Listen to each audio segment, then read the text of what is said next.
So let's keep working on these tertiary details here. I had an idea to maybe add in some sort of pipe here on the front going in. Don't ask me what it is, I just think it'll look cool. That's literally the only reason. And that's why I do Blender, because I like to make things that look cool. So what I'm thinking is maybe we could, you know what, it might be easier to start with a single vertex for this one. So single vertex and move that in the front. I'm going to start the vertex right here and then extrude it. And let's see, is increment going to be at the right angle? It might be, so not quite. Right about here should be okay. And then I'm going to go ahead and extrude this across.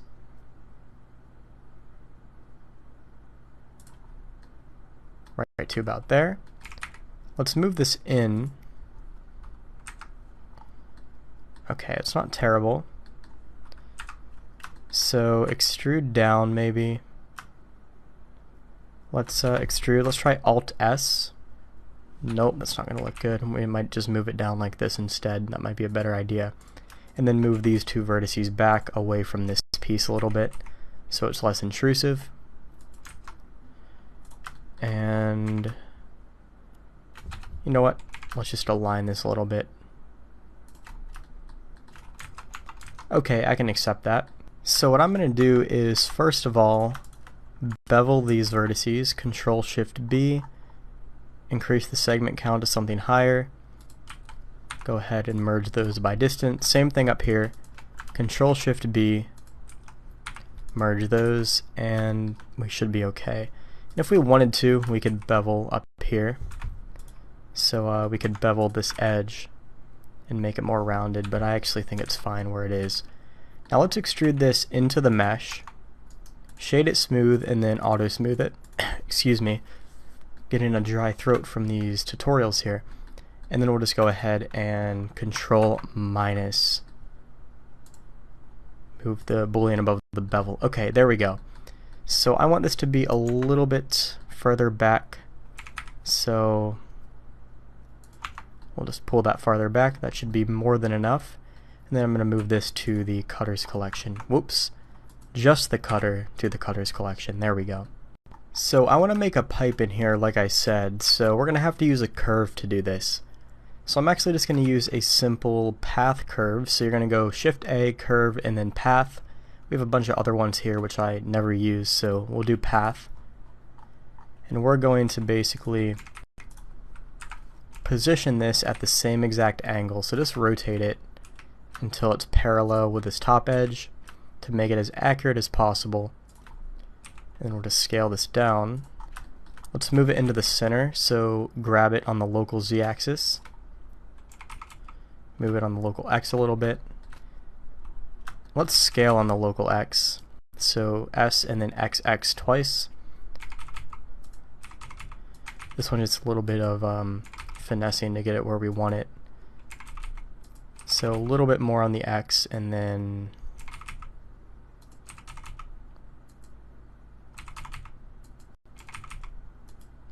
okay.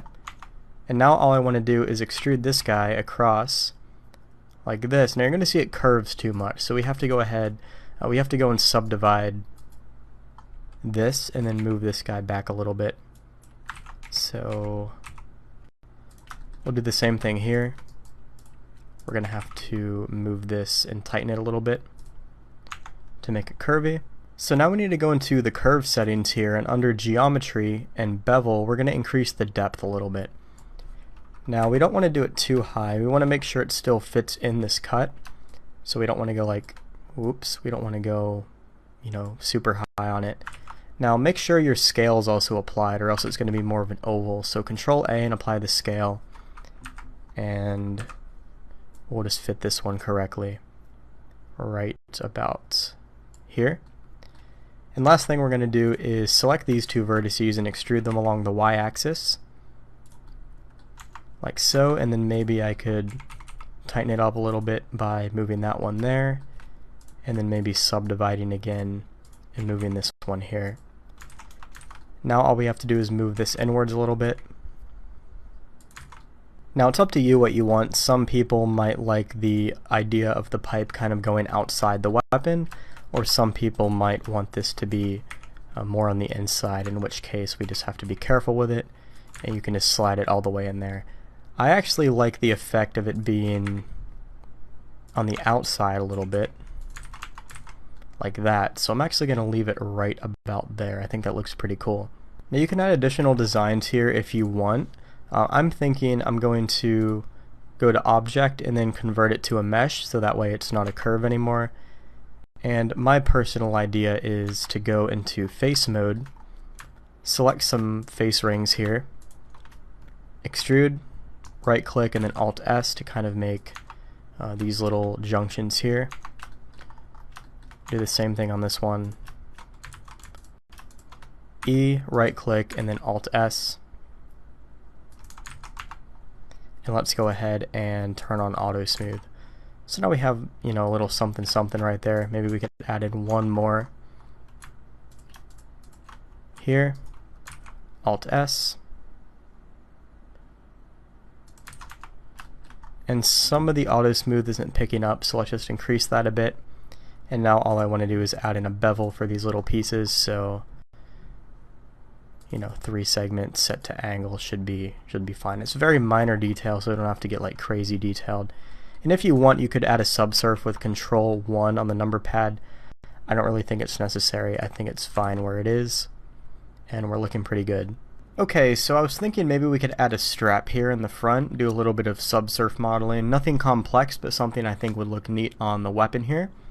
So what we could probably do, I kind of want the strap to go around this middle part to occupy it. It's a little bit too generic right now. So we can probably be thieves again and steal some geo from the gun here. So what we could probably do, we probably don't even need to duplicate this for what I'm trying to do, but I'm always one to go on the safer side of things, so just to avoid any complications, I'm going to actually duplicate this and right click, and we're just going to just quickly apply all these bools here. I just want to play it safe in case something goes wrong. So now I'm just going to tab into edit mode, and I don't want the strap to be super wide or anything, so I might run a knife through here. Once again, make sure you press C and then Z to cut through. Perfect. And then we'll do one maybe through here. Whoops, that one kind of went crazy. Let's try that again. Okay, perfect. So now all I really want to do is maybe slide this down a bit, and I'm just going to go into face mode, alt click on this set of faces and just make sure it went all the way around. And at this point we can press Control I, X, and then delete the faces, so now we're just left with this piece. Now this edge isn't really needed, it's just here because that's how the original topology was set up. So we can just go ahead, select this edge, and press Control X to dissolve it out. Same for this side, Control X. And let's see, I'm going to go ahead and delete out this bevel because we're going to be adding in a subsurf instead, so we don't need this. So let's delete that out. Let's also, just right off the bat, Control A, apply rotation and scale. And then we can add a solidify modifier here. We'll go in the negative direction, and let's make sure it has even thickness. And it's going to go in a weird direction simply because of how the curvature is oriented. We're not worried too much about it, so let's just get something decent for now and see how it looks. And then what we're going to do is press Control 2 on the keyboard to add a subsurf with 2 subdivisions. Now you're going to see this thing kind of goes crazy. It turns into a ring, and that's because we need to add in some proximity loops to tighten up all the edges here. So I'm going to tab into edge mode, Control R, we're going to move a loop over here. Not super tight, or it's going to be basically a 90-degree angle almost, but you know, tight enough. And you're going to see the geo is kind of like pinching and moving, and that's simply because we have auto smooth enabled. And when you use subsurf, there's not really much of a need for auto smooth, so we're going to actually turn that off, and you're going to see the shading's much nicer. Auto smooth isn't really needed because the amount of subdivisions is what's going to determine how smooth this thing turns out, so auto smooth isn't a necessity here. So let's go ahead and add in some more over here. We can be kind of sloppy with it because subsurf will deal with most of it here. So one here and then one here. Pull that one over and then pull this one over. So now we have this kind of strap thing going on. And let's also, you know what, let's reduce the thickness a little bit. We're going to apply the solidify and then maybe add in a loop right there. So now we kind of have this strap going on. And if you want it to be tighter at the top, you can add in, you know, more loops if you like. I think one is probably enough. For the bottom, we'll do the same thing as well. And if you want to be really consistent, what we can actually do is tab into face mode, alt click, and then alt shift click.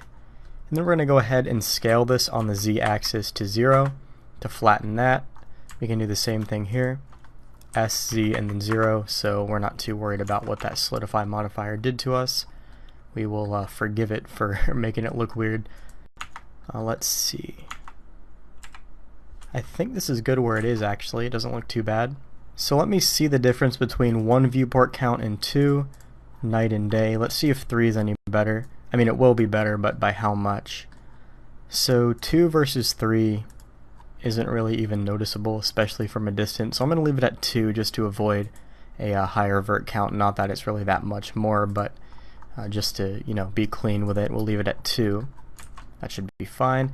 And now it's kind of intersecting with this piece, so perhaps we'll just move it down a bit, right below it. And interesting, that's because we need to now pull this out a bit.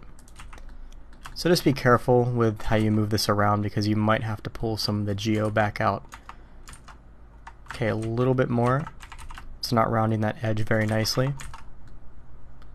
Okay, perfect.